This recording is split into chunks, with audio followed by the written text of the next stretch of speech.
Hello student, welcome back to our channel MAHS study.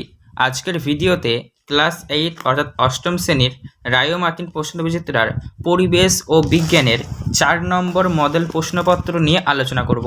এর আগের ভিডিওতে আমি তোমাদের 1, 2, 3 এবং অন্যান্য বিষয়েরও কিন্তু মডেল প্রশ্নপত্র রায় ও মার্টিনের প্রশ্নবিচিত্রা সমাধান করে দিয়েছি। তোমাদের ভিডিও ডেসক্রিপশন বক্সে লিঙ্ক দিয়ে দেবো, যারা দেখোনি দেখে নিতে পারো, ঠিক আছে। তো আজকে যেটা আলোচনা করব ক্লাস 8-এর পরিবেশ ও বিজ্ঞানের 4 নম্বর স্কুল বা 4 নম্বর মডেল বালুরঘাট হাই স্কুলের প্রশ্নপত্র তার সমাধান, MCQ, SQ, বড় প্রশ্ন সমস্তটাই আলোচনা করব। তাই ভিডিও অবশ্যই মনোযোগ সহকারে তোমরা সম্পূর্ণ দেখবে। তো এখানে দেখো, প্রথমে যেতে রয়েছে বালুরঘাট হাই স্কুলের ফিজিক্যাল সায়েন্স রয়েছে, ভৌত বিজ্ঞান রয়েছে। এখানে কিন্তু তোমাদের 1 নম্বর দাগে দেখো সঠিক উত্তরটি নির্বাচন করে MCQ রয়েছে। প্রথম প্রশ্ন দেখো কি বলেছে, কোনো বস্তুর বায়ুতে ওজন 20 গ্রাম, বস্তু দ্বারা অপসারিত জলের ওজন 5 গ্রাম, বস্তুর জলে ওজন হবে কত গ্রাম? তো এটির সঠিক অ্যান্সার হবে অপশন এ, 15 গ্রাম, ঠিক আছে। তার পরবর্তী প্রশ্নতে দেখো কি বলেছে, 2 নম্বর দাগের, আলোক রশ্মি সংকট কোণে আপতিত হলে প্রতিসরণ কোণ হয় এ, 90 ডিগ্রি হবে সঠিক অ্যান্সার, ঠিক আছে। তারপরে 3 নম্বরতে দেখো, এই পরমাণুতে, এই যেতে পরমাণু দেওয়া আছে এমজি, এই পরমাণুতে 2টি প্রোটন এবং 3টে নিউট্রন যোগ করলে উৎপন্ন পরমাণু এক্স এর সংকেত হবে, ঠিক আছে। এটা যে সঠিক অ্যান্সার অপশন বি থাকতে হবে সঠিক অ্যান্সার, ঠিক আছে। তার পরবর্তী 4 নম্বর প্রশ্নটা দেখো কি বলেছে, একটি বেলুনে অক্সিজেন ভর্তি করে দেওয়া হলো, বেলুনটি কি হবে তাহলে? একটি বেলুনে অক্সিজেন ভর্তি করে দেওয়া হলে বেলুনটি অপশন বি নিচে নেমে আসবে, এটা হবে সঠিক অ্যান্সার। তারপরে 5 নম্বর প্রশ্নটি দেখো কি বলেছে, প্রদত্ত যেটি গ্রিন হাউস গ্যাস নয় সেটি হলো অপশন এ, নাইট্রোজেন হবে সঠিক অ্যান্সার। তাহলে আমরা 5টা MCQ ছিল, 1 নম্বর করে 5 নম্বর কমপ্লিট করে ফেললাম। এবার আমরা করব 2-এর দাগের, এখানে যেটি বলেছে 2-এর দাগের প্রশ্নপত্রগুলো নিয়ে আলোচনা করব। এখানে দেখো কি বলেছে, 2-এর 1-এর দাগের প্রশ্নটা, একটি জৈব ভঙ্গুর পলিমারের উদাহরণ দাও। তো এর সঠিক অ্যান্সারটা হবে পলিথিন, ঠিক আছে। তোমরা দেখে নাও, সঠিক অ্যান্সার হবে অপশন এই দেখো 2-এর 1-এর পলিথিন, ঠিক আছে। পলিথিন।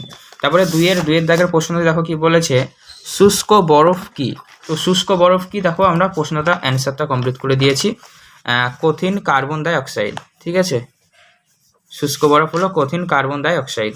পরবর্তী প্রশ্নে দেখো কি বলেছে, 3 নম্বর প্রশ্নটা, একটি ধাতুর নাম লেখো যেটি ঠান্ডা জলের সঙ্গে বিক্রিয়া করে H2 গ্যাস তৈরি করে।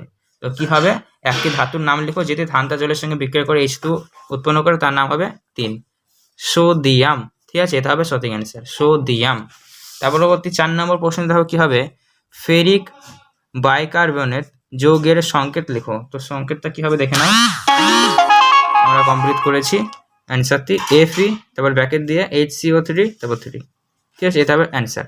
চলো পরবর্তী প্রশ্নটা দেখে নাও। পরবর্তী প্রশ্ন হচ্ছে 5 নম্বর দাগের প্রশ্ন, কি বলেছে দেখে নাও, সত্য মিথ্যা লেখো। বলেছে মরুভূমির মরীচিকা একটি সৎ বিম্বের উদাহরণ। তো এটা সত্য হবে না মিথ্যা হবে দেখে নাও। 5-এর দাগেরটা, এটা হবে মিথ্যা, অসৎ বিম্বের উদাহরণ, তাহলে এটা মিথ্যা, ঠিক আছে। মিথ্যা হবে অ্যান্সার, এটা হচ্ছে মিথ্যা। পরবর্তী 6 নম্বর প্রশ্ন দেখো কি বলেছে, বস্তু ও সমতল দর্পণের সৃষ্টি প্রতিবিম্ব পরস্পর থেকে 10 সেন্টিমিটার দূরে অবস্থিত হলে দর্পণ থেকে বস্তুর দূরত্ব কত হবে? তো সঠিক অ্যান্সারটি দেখো 6 নম্বর দাগে সঠিক অ্যান্সার হবে 5 সেন্টিমিটার, ঠিক আছে, 5 সেন্টিমিটার। পরবর্তী প্রশ্নে দেখো কি বলেছে, 7 নম্বর দাগের, 1 লিটার আয়তনের জলের ভর 1 কেজি, তাহলে জলের ঘনত্ব কত? তো জলের ঘনত্ব হবে দেখো কত, এটা হবে সঠিক অ্যান্সার 1000 পার মিটার কিউব, ঠিক আছে। চলো পরবর্তী প্রশ্নটা আমরা দেখে নিই। পরবর্তী প্রশ্ন হচ্ছে 3-এর দাগের, 3-এর 1 নম্বর দাগের প্রশ্ন। এখানে বলেছে দেখো কি, একটি সূচ অতি সহজে আমাদের চামড়া ফুতে প্রবেশ করতে পারে, কি কারণে ব্যাখ্যা করো। তো এই প্রশ্নের অ্যান্সারটা আমরা সহায়িকা বই থেকে দেখে নেবো, ঠিক আছে। তোমরা অন স্ক্রিনে দেখে নাও।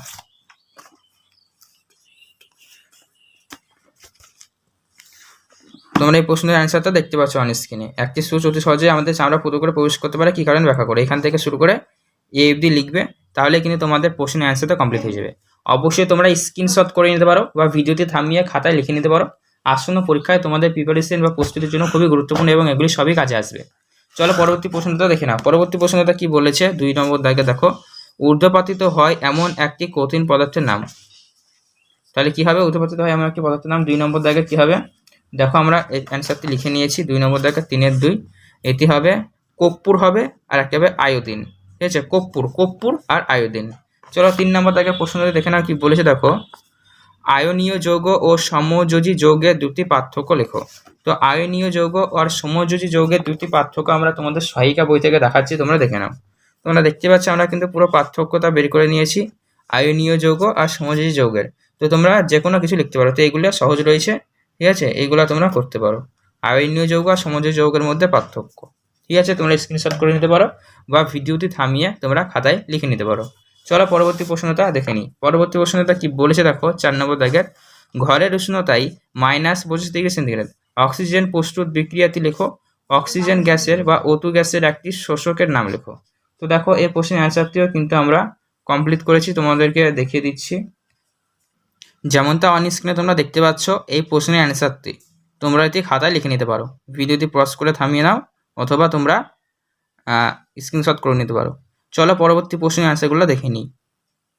O2 গ্যাসের একটি শোষকের নাম লেখো। দেখো আমরা লিখেছি, এটা হবে ক্ষারীয় পাইরোগ্যান। ঠিক আছে, পাইরোগ্যান। তো পরবর্তী প্রশ্নটি দেখো 5 নম্বর প্রশ্ন এখানে কি বলেছে দেখো, কোনো মাধ্যমের পরম প্রতিসরাঙ্ক কাকে বলে। কোনো মাধ্যমের পরম প্রতিসরাঙ্ক কাকে বলে, এটা চলো আগে দেখে নিই। তো তোমরা দেখতে পাচ্ছ পরম প্রতিসরাঙ্ক কাকে বলে, সহায়িকা বই থেকে দেখে নাও তোমরা। এইটুকু লিখবে তোমরা, তাহলে তোমাদের প্রশ্নের অ্যান্সারটা কমপ্লিট হয়ে যাবে। এখান থেকে শুরু করে এই অবধি লিখবে, তাহলে কিন্তু তোমাদের প্রশ্নের অ্যান্সারটা কমপ্লিট হয়ে যাবে। ঠিক আছে, তারপরে এই সাথে ছিল আরেকটা কি দেখে নাও। এর সাথে আরেকটা ছিল তোমাদের প্রশ্ন, এর মান 1 অপেক্ষা কম হয় না কেন। ঠিক আছে, এর মান 1 অপেক্ষা কম হয় না কেন, এই প্রশ্নের অ্যান্সারটাও দেখো তোমাদের দেখিয়ে দিচ্ছি।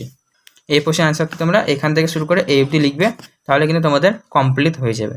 ঠিক আছে, তোমরা স্ক্রিনশট করে নিতে পারো বা প্রয়োজনীয় খাতায় লিখে নিতে পারো, তোমাদের পরীক্ষার প্রস্তুতির জন্য খুবই গুরুত্বপূর্ণ। তারপর পরবর্তী প্রশ্নতে দেখে নাও 6 নম্বর প্রশ্ন, সক্রিয় চারকোলের একটি ব্যবহার লেখো, গ্রাফিন এর একটি প্রয়োগ লেখো। গ্রাফিনের ব্যবহার লেখো এবং সক্রিয় চারকোলের একটি ব্যবহার লেখো, এটা কিন্তু দিয়েছে। তো তোমরা এটি দেখে নাও। তো তোমরা এখানে দেখতে পাচ্ছ এটি হলো সক্রিয় চারকোল বা সক্রিয় অঙ্গার একই জিনিস। তো সক্রিয় চারকোলের ব্যবহার তোমরা 1, 2 যে কোনো কিছু কিন্তু লিখতে পারো। ঠিক আছে, তো তোমরা দেখিয়ে দিলাম, তোমরা খাতায় লিখিয়ে নাও বা ভিডিওতে থামিয়ে স্ক্রিনশট করে নিতে পারো। তার সাথে সাথে আরেকটি প্রশ্ন ছিল এর সাথে, যে গ্রাফিনের একটি ব্যবহারিক প্রয়োগ লেখো। তো গ্রাফিনের ব্যবহারিক প্রয়োগ ন্যানো প্রযুক্তিতে ব্যবহার করা হয়, লিখতেই পারো তোমরা। ঠিক আছে, এভাবে লিখবে যে ন্যানো প্রযুক্তিতে ব্যবহার করা হয়। ঠিক আছে, চলো পরবর্তীতে আমরা 4-এর দাগের 1গুলো করব। ঠিক আছে, তো এখানে কি বলেছে দেখো, পরীক্ষাগারে কার্বন ডাই অক্সাইড প্রস্তুতে লঘু H2SO4 ব্যবহার করা হয় না কেন, একটি ঊর্ধ্বগামী অক্সাইডের নাম ও সংকেত লেখো। তো আগে ঊর্ধ্বধর্মী অক্সাইডের নাম ও সংকেতটা আমরা লিখে নিই। কী হবে দেখো, অ্যালুমিনিয়াম হবে, তোমাদের দেখিয়ে দিই আগে। এটা অ্যালুমিনিয়াম অক্সাইড হবে, সংকেত হচ্ছে এটা A2AL3O3, এটা হবে সংকেত, এটা হবে অ্যালুমিনিয়াম অক্সাইড। আর এটি তোমরা তোমাদের রায়মার্টিন সহায়িকা 304 নম্বর পেজে 4-এর দাগের প্রশ্নেতে পেয়ে যাবে, যে পরীক্ষাগারে কার্বন ডাই অক্সাইড প্রস্তুতে লঘু H2SO4 এই যে বিষয়টা আছে তোমরা পেয়ে যাবে। ঠিক আছে, তোমরা এটাই লিখবে। ঠিক আছে, এখান থেকে শুরু করবে, তারপরে এখানে এই তোমরা দেখতে পাচ্ছ যেমনটা। ঠিক আছে, তোমরা ভিডিও থামিয়ে স্ক্রিনশট করে নিতে পারো বা খাতায় লিখে নিতে পারো। চলো পরবর্তী প্রশ্ন দেখো কি বলেছে।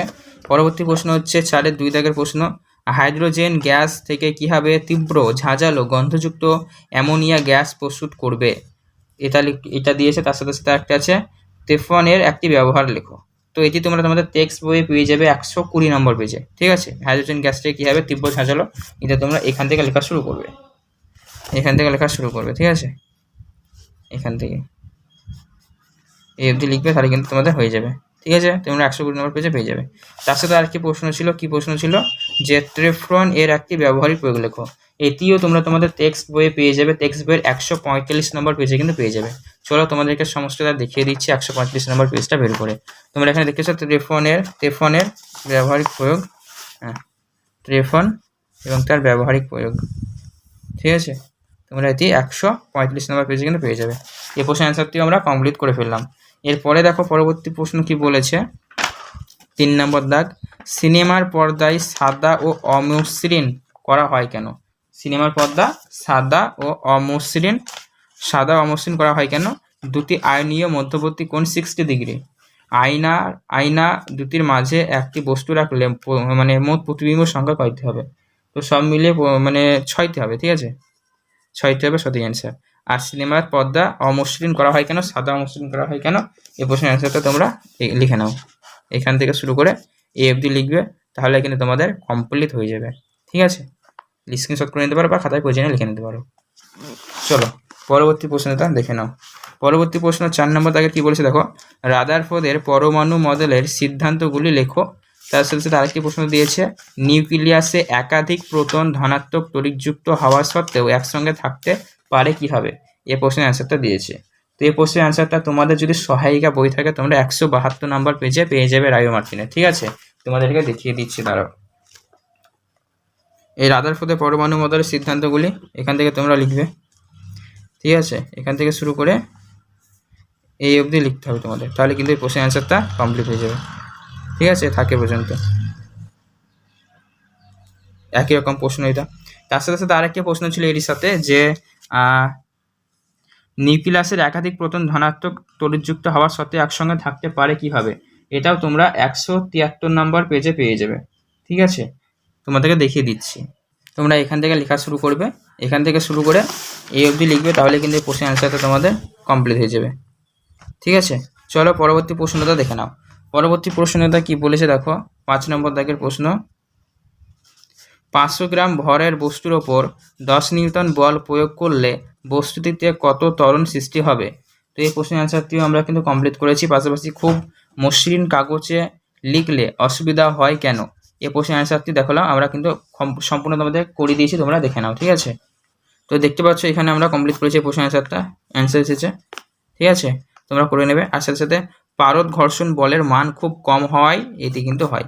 পরবর্তী যেটা ছিল এখানে প্রশ্নটা, যে খুব মসৃণ কাগজে লিখলে অসুবিধা হয় কেন, এই প্রশ্নের অ্যান্সারটা এইটা। আর যে অঙ্কটা দিয়েছিল সেটা এখান থেকে এই অবধি করবে, তাহলে কিন্তু তোমাদের হয়ে যাবে। তোমরা স্ক্রিনশট করে নিতে পারো বা প্রয়োজনে খাতায় লিখে নিতে পারো। এটা 4-এর 5 নম্বর দাগের প্রশ্ন, এটা কমপ্লিট করলাম। এবার 6 নম্বর প্রশ্নটা দেখো, 4-এর কি বলেছে, মূলক কাকে বলে, ঠিক আছে। মূলক কাকে বলে দিয়েছে, যেটা তোমরা টেক্সট বইও পেয়ে যাবে, প্লাস তোমরা সহায়িকা বইও পেয়ে যাবে। এবং একই সমযোজী এক বন্ধনে কটি ইলেকট্রন উপস্থিত থাকে? তো এখানে 2টি হবে, ঠিক আছে, অ্যান্সার 2টি হবে। আর পদার্থের প্লাজমা দশায় উপাদানগুলি কি কি? মুক্ত ইলেকট্রন আর আয়নিত গ্যাসের ধনাত্মক আয়ন, ঠিক আছে, এটা হবে অ্যান্সার। তোমরা দেখে নাও, আগে দেখিয়ে দিচ্ছি তোমাদের। ইলেকট্রন এবং আয়নিত গ্যাসের ধনাত্মক মুক্ত ইলেকট্রন, ঠিক আছে। আর এটি তোমরা 183 নম্বর পেজে পেয়ে যাবে সহায়িকা বইয়ের, যেটা মূলক কাকে বলে সেটা তোমরা দেখে নাও। এইখানে এই যে মূলক, এখানে মূলক বলে, এই অবধি লিখবে, ঠিক আছে, তাহলে কিন্তু হয়ে যাবে। তাহলে চলো তোমরা স্ক্রিনশট করে নিতে পারো প্রয়োজনে, বা খাতায় লিখে নিতে পারো, ঠিক আছে। চলো পরবর্তী প্রশ্নগুলো দেখে নাও। আমাদের ফিজিক্যাল সায়েন্স অর্থাৎ ভৌত বিজ্ঞান কমপ্লিট হয়ে গেল। এবার আমরা জীবন বিজ্ঞান বা লাইফ সায়েন্সে ঢুকে যাচ্ছি। প্রথম প্রশ্ন দেখো কি বলেছে, 1 নম্বর দাগের 1-1, রাইবোজোম তৈরি হয় নিউক্লিওলাস, এটা হবে সঠিক অ্যান্সার, সি দাগ।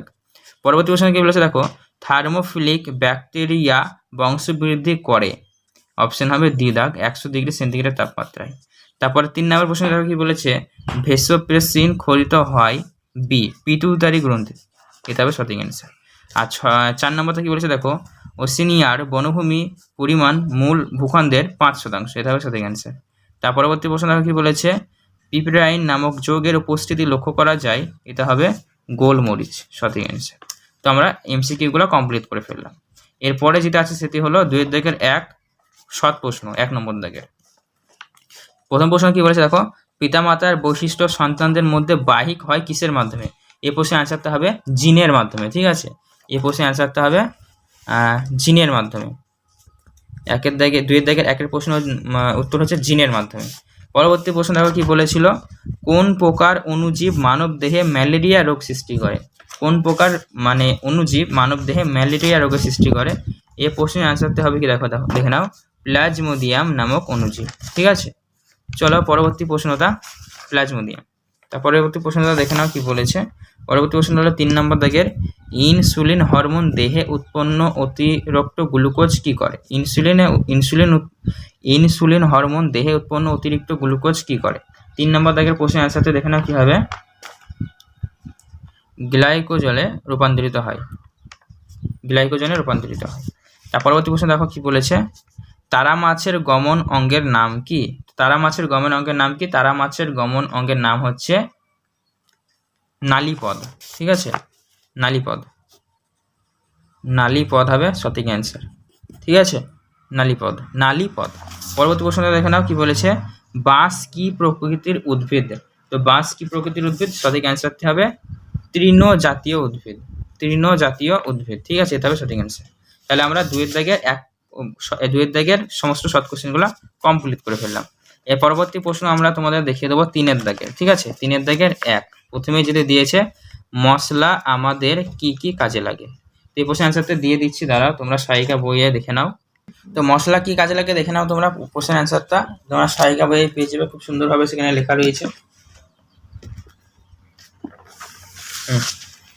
এইখানে। ঠিক আছে, তোমরা ভালোভাবে দেখতে পাচ্ছ মশলা আমাদের কী কী কাজে লাগে, এখান থেকে এই অবধি লিখবে, তাহলে পরে কিন্তু তোমাদের প্রশ্নের অ্যান্সারটা কমপ্লিট হয়ে যাবে। আচার, চাটনি ও অন্যান্য খাবারে সংরক্ষণ রূপে মশলা ব্যবহৃত হয়, খাবারকে সুস্বাদু করতে সাহায্য করে, এগুলো তোমরা বানিয়েও লিখতে পারবে কিন্তু। ঠিক আছে, খুবই সুন্দর। চলো, আমাদের মশলার কি কি কাজে লাগে হয়ে গেল। 2 নম্বর দাগের প্রশ্নে দেখো নাও কি বলেছে, শীত ঘুম, শীত ঘুম কি? এই প্রশ্নের অ্যান্সারটিও আমরা সহায়িকা বই থেকে করে দিচ্ছি, একদম তোমরা দেখে নাও। শীত ঘুম কি, এখান থেকে তোমরা এফডি লিখবে, তাহলে কিন্তু তোমাদের প্রশ্নের অ্যান্সারটা হয়ে যাবে শীত ঘুম। ঠিক আছে, আশা করি তোমরা বুঝতে পারছো, তোমরা প্রয়োজনে স্ক্রিনশট করে নাও বা খাতার মধ্যে লিখে নিতে পারো। ঠিক আছে, চলো পরবর্তী প্রশ্নগুলো দেখে নাও। পরবর্তী প্রশ্নটা কি বলেছে দেখো, অ্যালগাল ব্লুম কি? এই প্রশ্নের অ্যান্সারটা দেখো আমরা কমপ্লিট করেছি, তোমরা মানে বই সহায়িকা রায় মার্টিনের 534 নম্বর পেজে কিন্তু এটা পেয়ে যাবে। চলো আমরা তোমাদেরকে দেখিয়ে দিচ্ছি এটা কি বলো, অ্যালগাল ব্লুম কি। তো এই প্রশ্নের অ্যান্সারটিও তোমরা দেখে নাও, তোমরা কিন্তু দেখতে পাচ্ছ এখান থেকে এই অবধি লিখবে, তাহলে কিন্তু তোমাদের প্রশ্নের অ্যান্সারটা কমপ্লিট হয়ে যাবে। ঠিক আছে, চলো পরবর্তী প্রশ্নটা দেখে নিই। পরবর্তী প্রশ্নটা কি বলেছে, 4 নম্বর প্রশ্ন, বায়োলুমিনেসিস বলতে কি বোঝো? তো এই প্রশ্নের অ্যান্সারটিও আমরা কমপ্লিট করে পেয়েছি, সহায়িকা বই থেকে তোমাদের দেখিয়ে দিচ্ছি, তোমরা দেখে নাও। ঠিক আছে, তোমরা দেখতেই পাচ্ছ এখানে আমরা পেয়ে গিয়েছি, তোমরা এখান থেকে শুরু করে এই অবধি লিখবে, তাহলে কিন্তু হয়ে যাবে। ঠিক আছে, স্ক্রিনশট করে নাও বা প্রয়োজনীয় খাতায় লিখে নিতে পারো। চলো পরবর্তী প্রশ্নটা দেখে নিই। পরবর্তী প্রশ্নটা দেখো কি বলেছে, মিথজীবিতা বলতে কি বোঝো, উদাহরণ দাও।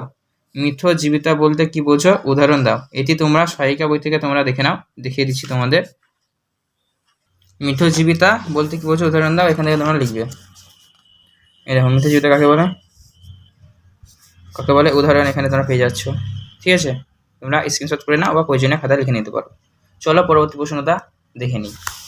পরবর্তী প্রশ্নটা কি বলছে দেখো, অ্যান্টিফ্রিজ প্রোটিন কি? অ্যান্টিফ্রিজ প্রোটিন কি তাই দিয়েছে।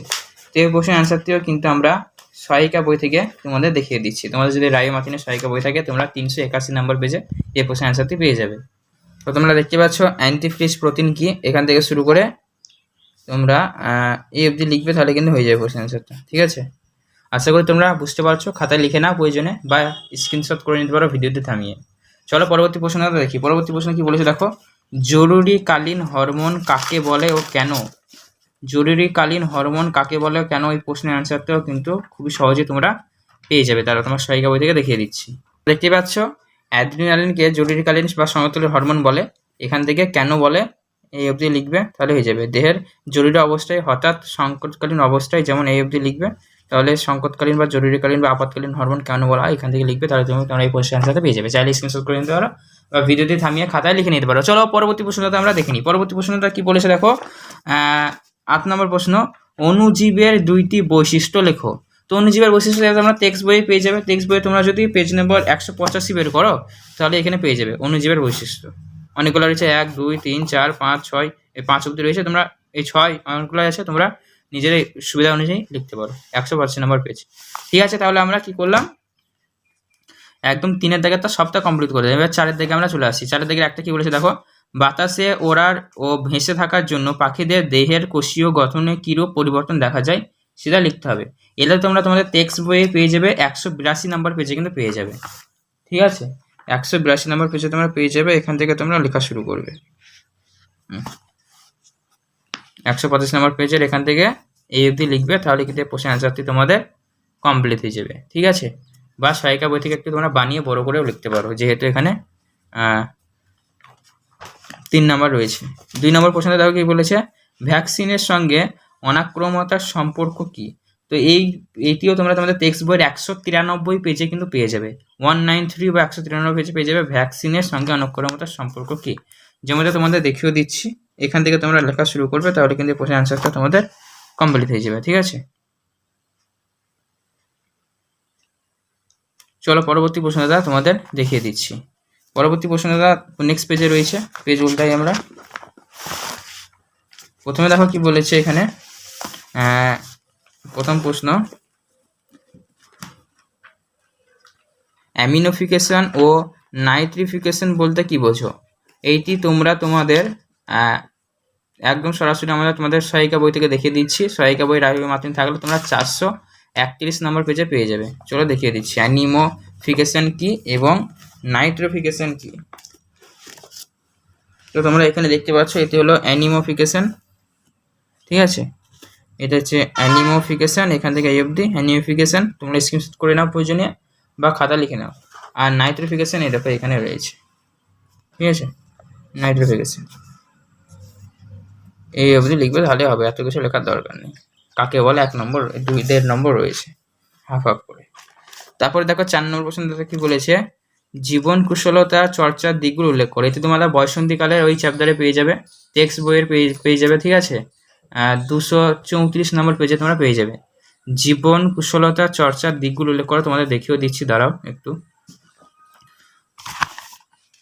তোমরা দেখতে পাচ্ছ এখানে অনেকগুলি পয়েন্ট লেখা আছে, তোমরা তোমাদের সুবিধা অনুযায়ী লিখবে, তাহলে হয়ে যাবে। এটা হচ্ছে 234 নম্বর পেজ। ঠিক আছে, চলো পরবর্তী প্রশ্নটা তোমাদের দেখিয়ে দিচ্ছি। পরবর্তী প্রশ্ন 5 নম্বর দাগের প্রশ্ন কি বলেছে দেখো, জনন গ্রন্থি থেকে ক্ষরিত হয় এমন 2টি হরমোনের নাম ও তাদের কাজ লেখো। এটি তোমরা তোমাদের টেক্সট বইয়ে পেয়ে যাবে। ঠিক আছে, 226 নম্বর পেজে পেয়ে যাবে। ঠিক আছে, জনন গ্রন্থি থেকে ক্ষরিত হয় এমন 2টি হরমোনের কাজ ও নাম। তো তোমরা জনন গ্রন্থি মানে তোমরা বুঝতে পারছো, ছেলেদের ক্ষেত্রে শুক্রাশয়, মেয়েদের ক্ষেত্রে ডিম্বাশয়। ঠিক আছে, এবার শুক্রাশয় থেকে কী কী ক্ষরিত হয়, টেস্টোস্টেরন আর তাদের কাজ লিখবে।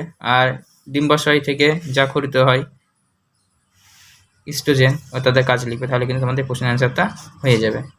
ঠিক আছে, হরমোনের কাজ তাহলে কিন্তু হয়ে যাচ্ছে। চলো পরবর্তী প্রশ্নটা দেখে নিই। 6 দাগের প্রশ্নটা, সমুদ্রের জল আম্লিক্ত হয় কীভাবে? এতে সামুদ্রিক পরিবেশের কি কি ক্ষতি হয়? তো এই প্রশ্নের যে অ্যান্সারটি রয়েছে 6 দাগে, এটি তোমরা 250 নম্বর পেজের টেক্সট বইয়ে তোমাদের পেয়ে যাবে। সামুদ্রিক জলের আম্লতা বেড়ে যায় কেন এখানে, এবং তার সাথে সাথে এই প্রশ্নের অ্যান্সারটিও তোমরা পেয়ে যাবে যে প্রাণীদের পরিবেশে কি কি ক্ষতি হয়, এটিও তোমরা পেয়ে যাবে এইটুকুর মধ্যে। ঠিক আছে, চলো পরবর্তী প্রশ্নটা দেখে নিই। পরবর্তী প্রশ্নটা কি বলেছে দেখো, 7 নম্বর প্রশ্ন, উত্তরবঙ্গে বনভূমির সংকটের ক্ষতিকর প্রভাবগুলি লেখো। তো এটি তোমরা তোমাদের টেক্সট বইয়েও পেয়ে যাবে, প্লাস সহায়িকা বইও পেয়ে যাবে। তোমাদের সহায়িকা বই থেকে দেখিয়ে দিচ্ছি 242 নম্বর পেজে কিন্তু তোমরা এটি পেয়ে যাবে। ঠিক আছে, কি উত্তরবঙ্গে বনভূমির সংকটের ক্ষতিকর প্রভাবগুলি লেখো। সরি, এটা তোমরা টেক্সট বইয়ে পেয়ে যাবে, উত্তরভূমি বনভূমির সংকট। ঠিক আছে, এই দেখো দেখতে পাচ্ছ। ঠিক আছে, এটা পেজ নাম্বার হচ্ছে 242। ঠিক আছে, চলো পরবর্তী প্রশ্নগুলো দেখে নিই। পরবর্তী প্রশ্নটা কি বলেছে দেখো, দেখেন কি কি প্রয়োজনীয় শাল গাছ ব্যবহার করা হয়। তো কি কি প্রয়োজনে শাল গাছ ব্যবহার করা হয়, এটি তোমরা তোমাদের রায়ো মার্টিন বই যদি থাকে তাহলে 580 নম্বর পেজে পেয়ে যাবে। তাও তোমাদের দেখিয়ে দিচ্ছি কি কি শাল গাছে ব্যবহার করি। এই দেখো, এখান থেকে তোমরা লেখা শুরু করবে। এখান থেকে কাঠ আছে, পাতা আছে, আঠা আছে, ট্যানিন আছে, এখান থেকে লেখা শুরু করবে, তাহলে কিন্তু তোমাদের কোশ্চেন অ্যান্সারটা কমপ্লিট হয়ে যাবে। ঠিক আছে, চলো পরবর্তী প্রশ্নটা দেখে নাও। পরবর্তী প্রশ্নটা কি বলেছে, 9 নম্বর প্রশ্ন এটি বলেছে নিমের ঔষধি গুণগুলি লেখো। মানে নিম গাছের ঔষধি গুণগুলা লিখতে হবে। তোমরা নিম গাছের ঔষধি গুণগুলা এখানে পেয়ে যাবে, এখান থেকে লিখে নেবে। প্রচুর রয়েছে। ঠিক আছে, প্রচুর রয়েছে, তোমরা এগুলা লিখে নেবে, সহজগুলা লিখে নেবে। ঠিক আছে, তোমাদের সুবিধা অনুযায়ী নিম গাছকে ঔষধি গাছে মানে ঔষধ হিসেবে কী কীভাবে ব্যবহার করে সেগুলো তোমাদের লিখতে হবে এক কথায়। ঠিক আছে, তোমাদের অ্যান্সারটা কিন্তু সুন্দরভাবে এখানে দেওয়া আছে। চলো পরবর্তী প্রশ্নটা দেখে নিই। পরবর্তী প্রশ্নটা কি বলেছে দেখো, ইন সিতু এবং এক্স সিতু সংরক্ষণ বলতে কি বোঝো। তো এই প্রশ্নের অ্যান্সারটিও দেখো 572 নম্বর পেজ সহায়িকা বইয়ে তোমরা পেয়ে যাবে, খুব সুন্দর করে রয়েছে রবি মার্টিনের 572 নম্বর পেজে। ঠিক আছে, ইন সিতু এবং এক্স সিতু সংরক্ষণ বলতে কি বোঝো? তো তোমরা দেখে নাও, একটু মিলিয়ে নাও। এটা হচ্ছে ইন সিতু সংরক্ষণ। ঠিক আছে, এটা হচ্ছে ইন সিতু সংরক্ষণ, যেমনটা তোমরা স্ক্রিনে দেখতে পাচ্ছ এখান থেকে এই পর্যন্ত ইন সিতু সংরক্ষণ। আর এক্স সিতু সংরক্ষণ কোনটা? এই দেখো এক্স সিতু সংরক্ষণ এখান থেকে এই অবধি। তোমরা প্রয়োজনে শর্টকাট করেও লিখতে পারো, কাকে বলে এইটুকু লিখলে হয়ে যাবে, কোনো প্রবলেম নেই। আর একটু পদ্ধতি লিখে দেবে, সুবিধা লিখে দেবে, একটা দুটো লাইন, ব্যাস হয়ে গেল। তো তোমাদের আজকের ভিডিও কেমন লাগলো নিচে কমেন্ট বক্সে কমেন্ট করে জানাও। আজকে 4 নম্বর সেট বা 4 নম্বর মডেল স্কুলের প্রশ্ন বিচিত্রার পরিবেশ ও বিজ্ঞানের প্রশ্ন সমাধান সহ অ্যান্সার করে দিলাম। তো তোমাদের ভিডিও ভালো লাগলে অবশ্যই লাইক করবে। পরবর্তী ভিডিওতে আমরা 5 নম্বর স্কুল বা 5 নম্বর মডেল থেকে শুরু করব, বাঁকুড়া জেলা স্কুল থেকে শুরু করব। তার জন্য ভিডিও পেতে হলে তোমাদেরকে অবশ্যই আমাদের চ্যানেলকে সাবস্ক্রাইব করতে হবে আর পাশে থাকা বেল নোটিফিকেশনটি কল করতে হবে। ধন্যবাদ ভিডিওটি সম্পূর্ণ দেখার জন্য। চ্যানেলে জুড়ে থাকো, সাজেশন, নোটস, টিপস সবার আগে পাবে।